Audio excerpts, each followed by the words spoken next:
Hello everyone, आपका हमारे channel में स्वागत है। हमारे सारे वीडियोस देखने के लिए हमारे चैनल के लोगो पर टच कीजिए। वहां आपको वीडियो का ऑप्शन मिल जाएगा, उसको सिलेक्ट कीजिए, आपको सारे वीडियोस मिल जाएंगे। और अगर आपको क्लास के अकॉर्डिंग वीडियोस चाहिए तो आप प्लेलिस्ट को सिलेक्ट कीजिए, आपको क्लास के अकॉर्डिंग वीडियोस मिल जाएंगे। हमारे वीडियोस देखने के बाद लाइक कीजिए, शेयर कीजिए और प्लीज़ कमेंट बॉक्स में जाके कमेंट करके बताइए कि आपको हमारे वीडियोस कैसे लगे। Thank you so much. Hello students, good morning to all of you. Myself JP sir and you are watching this lecture. Okay students, in the previous lecture we have learned about models, okay? And we have learned many kinds of models in English, okay? Once again I am repeating the models of English, okay? We have learned that will, shall, can, could, may, might, must, would, should, ought to and dare. And among them we have learned two topics, okay? And that is can and could. But today we are going to start our new topic and its name is will, okay? So friends, today we are learning about two models, okay? First is will and second is shall. Okay, first of all we have started our first with will, okay? And the first question is that जैसा कि हमने last lecture में सीखा था वही हमें start करना है कि भाई will का यूज कहाँ होता है, right? So we will see that will is used for future actions, promise and intentions. That means कोई भी फ्यूचर एक्शन को दर्शाने के लिए हम will का यूज करते हैं, ऑलराइट? और इसका सेकंड यूज है अगर हम किसी को प्रॉमिस कर रहे हैं, दैट मींस हम किसी इंटेंशन से उसे कुछ कह रहे हैं, so we will also used will, alright? So इसे अच्छे तरीके से समझने के लिए हमने यहाँ पे कुछ एग्जांपल्स गिवन हैं, okay?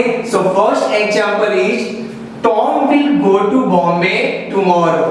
All right. Once again, I am repeating. Okay.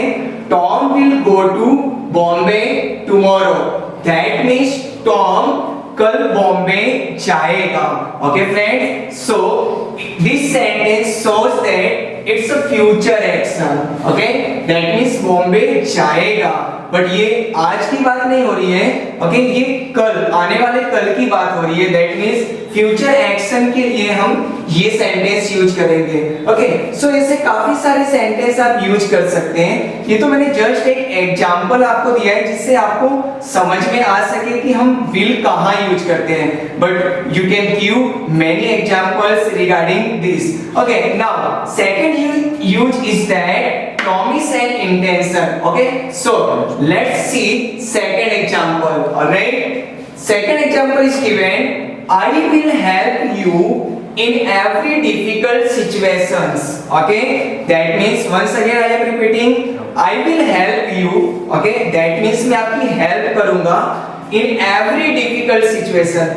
सभी difficult situation में मैं आपकी मदद करूंगा, ऑलराइट? दैट मींस मैं किसी से प्रॉमिस कर रहा हूं, okay? I am giving promise to anyone, okay? So in this sentence we will also use will as model, alright? So यहां पर हम लोगों ने will के दो यूज देखे. बट फ्रेंड्स, फिर से मैं एक बार रिपीट कर रहा हूं कि ये तो जस्ट मैंने समझाने के लिए दो एग्जांपल दिए हैं, बट आपको इससे रिगार्डिंग काफी सारे एग्जांपल्स की प्रैक्टिस करनी है जिससे आपका ग्रामर और भी पावरफुल हो सके. Alright, now we are going to start our second topic and that is shall. Okay, so friends, you know what's the meaning of shall? That means अगर हम किसी ड्यूटी की बात करें, दैट मींस हम किसी को कह रहे हैं कि हाँ वी शुड डू दिस, हमें ये करना चाहिए, ओके? इट्स आवर ड्यूटी, यह हमारा क्या है? ड्यूटी है. So we can also use shall, but here different uses of shall, okay? देखते हैं. So first use is to express simple future. That means simple future को एक्सप्रेस करने के लिए only when time is involved. That means जब हमें time का जिक्र किया गया है, सो इन दैट सिचुएशन हम shall का यूज करते हैं, right? Now second topic is, that means second use is questions and suggestions. for I and we. That means मैं ये कहना चाह रहा हूं कि हम सामने वाले से कोई क्वेश्चन कर रहे हैं या फिर हम सामने वाले को कोई सजेशन दे रहे हैं. That means I and we. That means I and we के लिए अगर हम कोई क्वेश्चन या सजेशन कर रहे हैं, so in that situation we will also use shall. Alright. So ये दोनों जो use हैं उसे बताने के लिए कुछ एग्जांपल्स यहाँ पर गिवन है. So let's practice it. Okay. So first example is we shall leave Kolkata at this evening. Alright. Once again I am repeating this sentence. We shall leave Kolkata at this evening.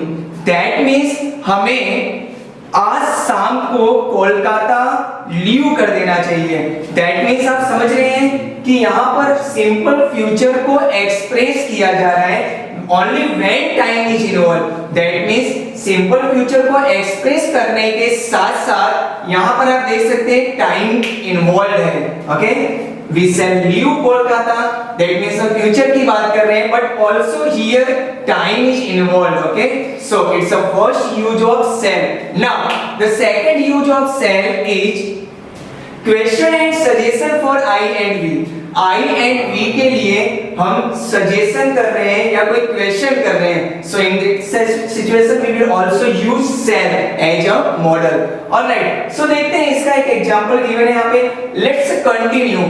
Okay, let's continue. ध्यान से सुनना.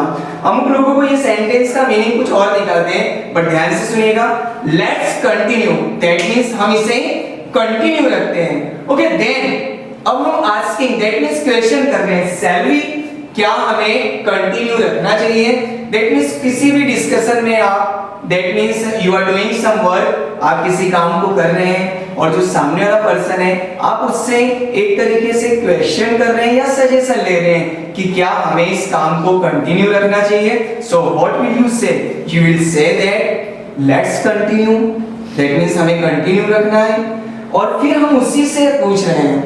That means हमने कहा let's continue, that means हम इसे continue रखते हैं. Then उसके आगे हमने सामने वाले से क्वेश्चन पूछा, क्या हमें इसे कंटिन्यू रखना चाहिए? दैट मींस हम क्वेश्चन भी पूछ रहे हैं और एक तरीके से उससे सजेशन भी ले रहे हैं. So we will write here shall be. Okay students, so यहाँ पर हमारा सेल का टॉपिक कंप्लीट होता है. ओके, सो आज के लेक्चर में हमने दो मॉडल्स के बारे में सीखा, will and shall. Okay, I hope ये लेक्चर आप सभी को कंप्लीट समझ में आया है और अगर कहीं भी आप लोगों को कंफ्यूजन है सो प्लीज कांटेक्ट मी.